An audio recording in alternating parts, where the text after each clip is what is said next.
श्री कृष्ण गोविंद हरे मुरारी, हे नाथ नारायण वासुदेवा। हरे कृष्ण कृष्ण कृष्ण हरे हरे, हरे राम राम राम हरे हरे। जय श्री कृष्ण। नमस्कार दोस्तों, स्वागत है आप सभी का हमारे YouTube चैनल पर। प्रिय भक्तजनों, आज हम आपको हरिवंश महापुराण के द्वितीय दिन की कथा सुनाएंगे। सभी भक्तजन हमारी हरिवंश महापुराण की कथा को बड़े श्रद्धा भाव से सुने। जो भक्त हमारे चैनल पर नए जुड़े हैं, जिन्होंने अभी तक हमारे चैनल को सब्सक्राइब नहीं किया है, वो हमारे चैनल को सब्सक्राइब करें, वीडियो को लाइक करें और कमेंट अवश्य करें। प्रिय भक्तजनों, हरिवंश महापुराण की कथा सुनने मात्र से जिन भक्तों को पुत्र रत्न की प्राप्ति नहीं हुई है, उन्हें अवश्य होगी। इसलिए हरिवंश महापुराण की कथा को बड़े श्रद्धा भाव से अवश्य सुने। आइए भक्तों, गणेश जी की वंदना के साथ अपनी कथा को प्रारंभ करते हैं। गजाननं भूतगणाधिसेवितं कपित्जम्बुफलचारुभक्षणं उमासुतं शोकविनाशकारकं नमामि विघ्नेश्वरपादपङ्कजं।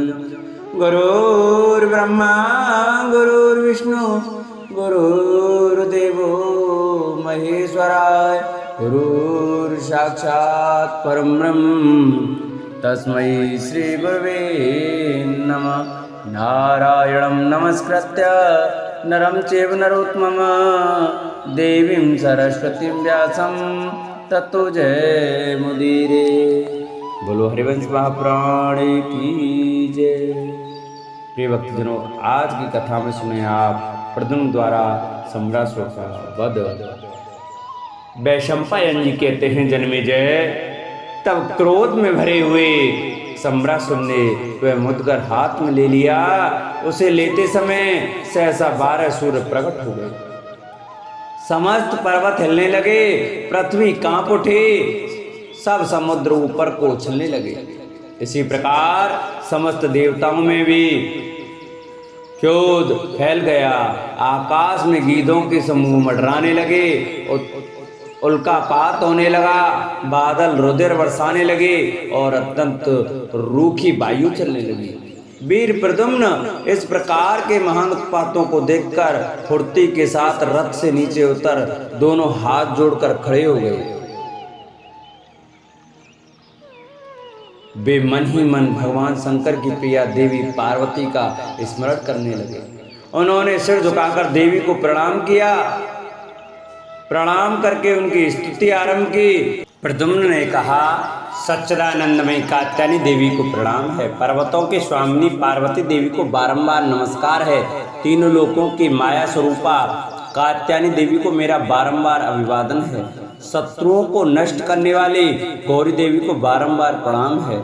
शिवप्रिय शुभ दैत्य को मत डालने वाली और निशुम्भ को भी रोंदने वाली आपको मैं प्रणाम करता हूँ।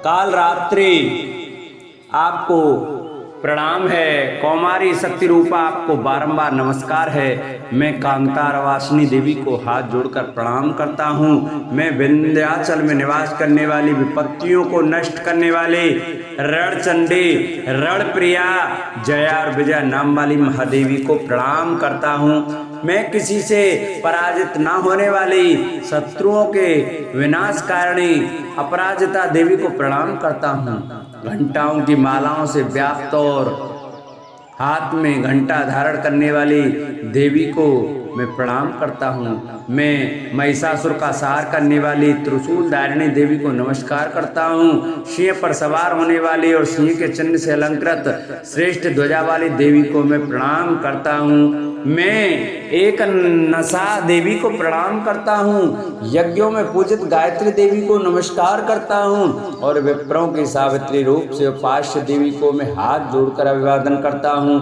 देवी, आप सर्वथा मेरी रक्षा कीजिए और संग्राम में मुझे विजय प्रदान कीजिए। काम स्वरूप प्रद्युम्न के ऐसे प्रार्थना पूर्ण वचनों से दुर्गा देवी संतुष्ट हो गईं। उनका मन प्रसन्न हो गया। तदंतर दुर्गा देवी हृदय में अत्यंत आहत तो यह वचन कहने लगी, रुक्मणी के आनंद को बढ़ाने वाले माँ बाबू प्रद्युम्न, मेरी ओर देख देख मेरा दर्शन अमोद है। अतः वत्स तो मनोवांछित वर मांग ले। देवी के इस वचन को सुनकर प्रद्युम्न रोमांचित हो गए। हर्ष से उनका हृदय छलने लगा। तब उन्होंने सिर झुकाकर देवी को प्रणाम करके उनसे इस प्रकार निवेदन किया, देवी यदि आप प्रसन्न हैं तो मैं चाहता हूँ वह मुझे दीजिए। वर दे, मैं यह वर मांगता हूँ कि सब शत्रुओं पर मुझे विजय प्राप्त हो और अपने शरीर से प्रकट हुआ जो मुद्गर आपने सम्रासुर को दिया है वह मेरे शरीर पर प्राप्त होकर कमलों की माला बन जाए, तब वे देवी ऐसा ही होगा। यह कहकर वहां से अंतर्ध्यान हो गई। तब महातेजस्वी प्रद्युम्न संतुष्ट होकर रथ पर आरूढ़ हुए। उधर क्रोध से अचेत हुए पराक्रमी संबर ने वह मुद्गर को हाथ में लेकर घुमाया और प्रद्युम्न की छाती पर दे मारा। प्रद्युम्न के निकट जाकर वह मुद्गर कमल पुष्पों की माला बन गया। वह माला प्रद्युम्न के कंठ में आसक्त होकर अतिशय शोभा पाने लगी। उस समय वे नक्षत्रों के माला से घिरे हुए चंद्रमा की भांति सुशोभित हुए। तत्पश्चात देवता, गंधर्व, सिद्ध और महर्षि साधु कहकर केशव कुमार की प्रशंसा करने लगे। प्रद्युम्न के निकट जब वह मुद्गर कमल पुष्प बन गया तब प्रद्युम्न ने नारद जी के दिए हुए वैष्णव नामक दिव्यास्त्र का संधान किया और अपने धनुष को झुकाकर इस प्रकार कहा, वैष्णवास्त्र, यदि मैं रुक्मणी देवी और भगवान श्री कृष्ण का पुत्र हूँ तो इस सत्य के प्रभाव से तुम अपने बाण द्वारा रणभूमि में सम्रासुर को मार डालो। ऐसा कहकर महामनस्वी प्रद्युम्न ने धनुष खींचकर उस पर बाण रखा और तीनों लोगों को जलाते हुए उसको सम्रासुर के ऊपर छोड़ दिया।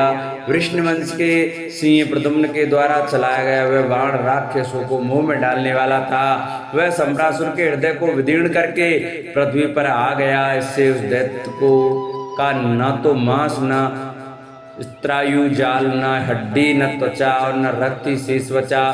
वैष्णवास्त्र के तेज से वह सब कुछ भस्म हो गया। उस महाकाय आदम दानव संबर दैत्य के मारे जाने पर देवता और गंधर्व हर्ष से खिल उठे तथा उर्वशी, मेनका, रंबा, विप्रचित और तिलोत्तमा आदि अप्सरा नृत्य करने लगी और प्रयुक्त अप्सराएं जब प्रसन्नचित्त होकर नाचने लगी उस समय यह चराचर जगत भी हर्ष से झूम उठा।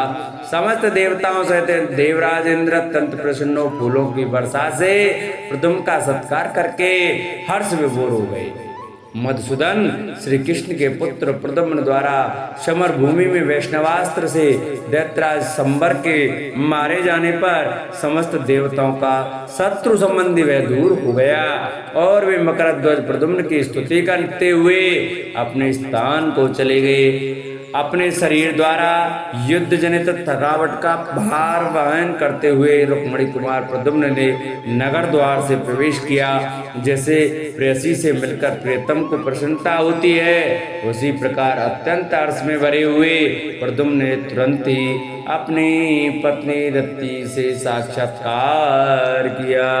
बोलो हरिवंश महापुराण की जय। बोल कृष्ण कन्हैया लाल की जय। प्रिय भक्तजनों, आज की कथा को हम ये विश्राम करते हैं। कल आपको सुनाएंगे मायावती सहित प्रद्युम्न का द्वारका में आगमन और रुक्मणी के भवन में प्रवेश। इस कथा का वर्णन सुनाएंगे। सभी भक्तजन हमारी हरिवंश महापुराण की कथा को प्रतिदिन बड़े श्रद्धा भाव और प्रसन्न चित्त मन से अवश्य सुने। जिन्होंने अभी तक भी हमारे चैनल को सब्सक्राइब नहीं किया वो हमारे चैनल को सब्सक्राइब जरूर करें, वीडियो को लाइक करें और कमेंट में राधे राधे जय श्री कृष्णा अवश्य लिखें।